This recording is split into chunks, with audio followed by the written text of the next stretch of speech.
Déjenme saludar al periodista Jesús Pérez Gaona, periodista de Revolución 3.0. Usted lo ha visto, lo ha escuchado aquí en Sin Censura, lo ha visto y lo ha escuchado en las mañaneras del pueblo que encabeza la presidenta Claudia Sheinbaum Pardo para hablar de estos panistas, incluyendo los de Guanajuato, que quisieron colgarse del discurso de Isabel Díaz Ayuso y que pues no sé cómo le van a hacer para mantener el poder allá en Guanajuato.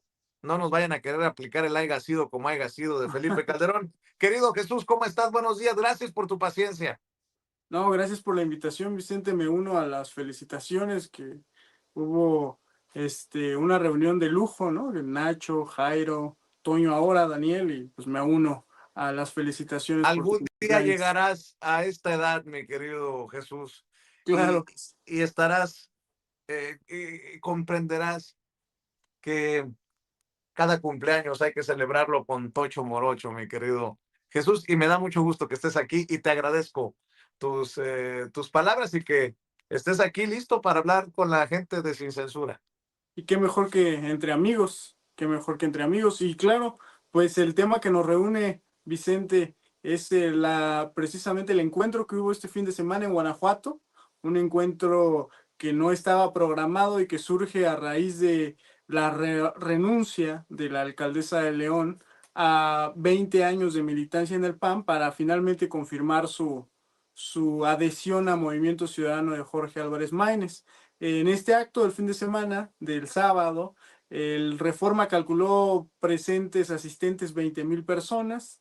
Un poco más conservador, la jornada habló de 10,000, donde se le llamó la reunión de las estructuras panistas para mandar este mensaje de la gobernadora, Livia Denis, que para pues, quienes lo leímos lo entendimos como un mensaje desesperado ante este golpe de Movimiento Ciudadano contra el PAN, y donde estuvo la plana mayor del PAN, entre ellos desde luego Jorge Romero, el Golden Boy que no logra que el partido despunte o brille como quisiera, y el coordinador de los senadores en el Senado de la República, Ricardo Anaya, quienes enviaron mensajes sentidos en contra de la Cuarta Transformación, asegurando que la sangre azul seguirá corriendo por Guanajuato y será un bastión que impedirá que los narcogobiernos de Morena entren.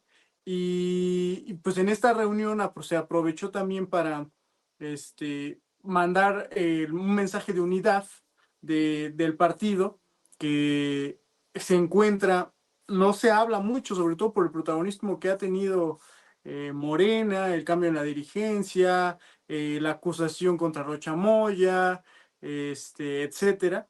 Pero en el PAN también hay cambios y están en su propia crisis, Vicente, esa es la novedad, porque mientras en Chihuahua Maru Campos no puede dar la cara por lo que hizo y las encuestas están en contra de ella, tanto las encuestas de popularidad y aceptación del gobierno como las encuestas de intención de voto rumbo al 2027 en el cambio de la gobernatura. Mientras esto pasa en Chihuahua, en Guanajuato la crisis con Ale Gutiérrez, la alcaldesa, ha dejado descolocados a la mayoría de la cúpula del PAN, de los dirigentes que no esperaban este golpe o lo esperaban solucionar de otra forma. Al menos en la Ciudad de México, por ejemplo, se confirmó la adhesión de un cuadro menor pero importante para el PRI en Magdalena Contreras. Y con ese tipo de anuncios, en Nuevo León también, por ejemplo, mucha de la estructura priista está mudando al PAN. Con este tipo de movimientos pretendía Jorge Romero evitar la sangría que está sufriendo el partido y la inestabilidad. En Querétaro, por su parte, la presencia y el anuncio y la confirmación de Santiago Nieto como un aspirante de Morena a la candidatura a la gubernatura en 2027 también anticipa una campaña nada fácil para el PAN. Y finalmente en Aguascalientes estamos viendo papelón que hicieron con Ayuso en Tere Jiménez, en presencia de una regidora de Morena que se manifiesta y le amarga la visita a la española de ultraderecha, las manifestaciones afuera de los recintos donde personas le expresaban su repudio, el repudio a las posiciones, no a España, no a Madrid, sino a las posiciones de Ayuso de ultraderecha, trumpistas, y sobre todo, y lo que todo mundo también destacó, es este acercamiento que más de una persona, incluido una diputada de Movimiento Ciudadano, le expresaron frontalmente a Ayuso que no era bienvenida en nuestro país. Eh, la gobernadora de Aguascalientes, Tere Jiménez, por su parte, se sintió honrada de recibir a esta promotora del genocidio en la conquista. Y en esto, menciono estos 4 estados porque son los únicos que gobierna el PAN, Vicente. No hay más, párale de contar. Solo son 4 gobernadores que rumbo a 2027, pese a toda la campaña contra el oficialismo, promovida ni siquiera desde aquí, sino pagada desde Washington, desde la Casa Blanca, pese a todo eso, rumbo a 2027, si le hacemos caso a las mediciones, a las mejores mediciones de las encuestas, el PAN podría estar perdiendo 2 gubernaturas de las 4 y reducirse a un partido de 2 gubernaturas, ¿Cuáles 2 básicamente gubernaturas perdería? ¿Chihuahua? Chihuahua y Querétaro. Competitivo para Movimiento Ciudadano podría, obviamente no tiene elecciones 2027, pero competitivo podría volverse el caso de Guanajuato para Movimiento Ciudadano rumbo a la renovación en los próximos años de la gubernatura. Pero en estos 2 escenarios, con Santiago Niego como candidato en Querétaro, y ya sea el escenario de Chihuahua de Cruz Pérez Cuellar o en su caso Andrea Chávez, ambos, estos 3 actores de Morena son muy competitivos para robarle al PAN y convertirlo, como lo apunté, en un partido de solo 2 gubernaturas. Para entender la magnitud del golpe significaría que el PAN estaría como ahora el PRI, se convertiría en un partido irrelevante. Una de las más argumentos más engañosos de la oposición en estos tiempos es que mantienen gobernando las capitales más importantes del país, con excepción obviamente de la Ciudad de México. Sin embargo, omiten decir que como ya no tienen gubernaturas, su estructura se repliega precisamente a las capitales. Y eso es lo que podría estar viviendo el PAN y por lo cual salen este sábado a mostrar músculo en el único estado donde realmente pueden mostrar músculo, Guanajuato, el estado del Yunque, el estado de Vicente Fox y Martita Sagún, el estado de la ultraderecha más rancia históricamente hablando en el país, para mandar este mensaje en contra de lo que para ellos es una amenaza y comparto su opinión, la amenaza de la cuarta transformación que ahorita podría estar alcanzándolos hasta en donde podrían ser sus bastiones históricos. En resumen, el acto se vivió para muchos como un acto de desesperación, así lo leímos la mayoría. Estuve viendo la conversación en Twitter, pese a que la conversación versaba sobre otros asuntos, quienes hablaban del evento, para la mayoría no fue un acto de la gran presencia panista, del orgullo del Partido Azul, sino solo les queda Guanajuato y si acaso Aguascalientes, que sin faltarle al respeto a ambos estados, su presencia política no es precisamente definitoria o fundamental para las decisiones o las grandes decisiones del país. Entonces, están refugiándose en los estados que pueden y tienen estos actos para mandar mensajes supuestamente de orgullo y que terminan siendo gritos de desesperación, Vicente. Pues sí, desesperación en la oposición y el PRI va por el mismo camino. El PRI va por Me apuras tantito y se quedaría con, cuando mucho, una gubernatura, que es Coahuila, que es el bastión más Coahuila. importante, pero Durango va que vuela para cambiar y para que llegue la 4T. Bueno, al final los duranguenses son los Tendrán la que última palabra. decidan, ¿no? Pero sí veo una gran desesperación porque están al borde de la irrelevancia, tanto el PRI como el PAN, mi querido Claro. Jesús.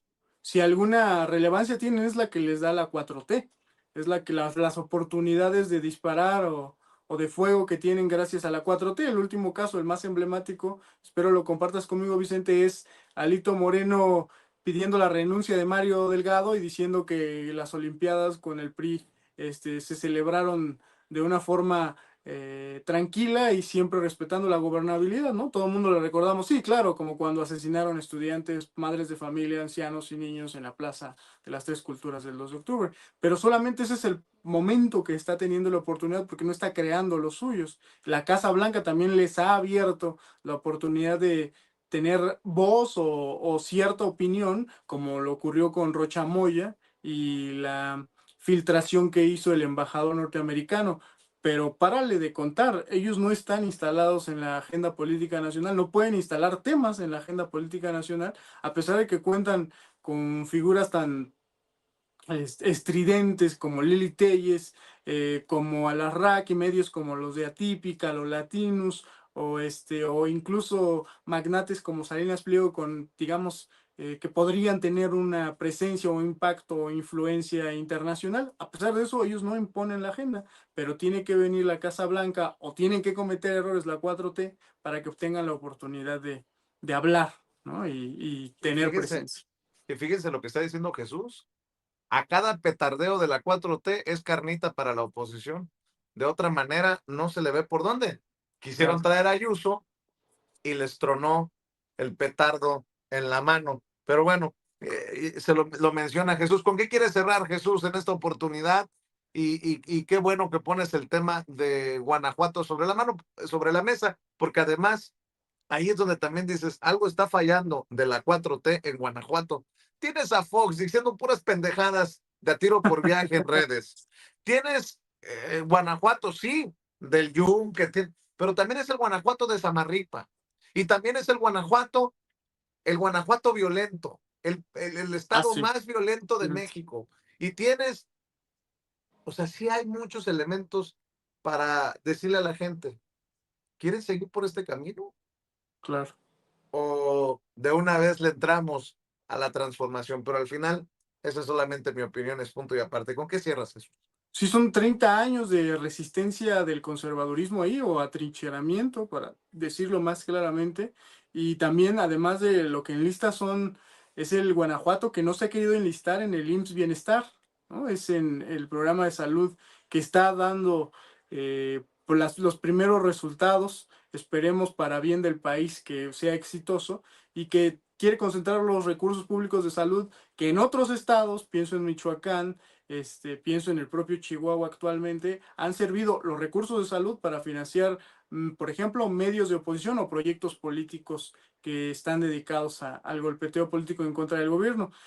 Me gustaría cerrar apuntando a la necesidad de ser puntuales y también tener mucha atención en este tipo de actos que pasan desapercibidos, pero que tienen un gran significado, porque mientras por un lado el spotlight está concentrado en la 4T, está concentrado en las figuras polémicas de Morena. Por acá, por abajo, también hay divisiones, hay crisis, hay golpeteos que van a definir el futuro de la oposición en contra incluso de sus propios intereses. También podríamos pensar que lo más divertido en la política ahorita, Vicente, es Rochamoya, pero no, ¿eh?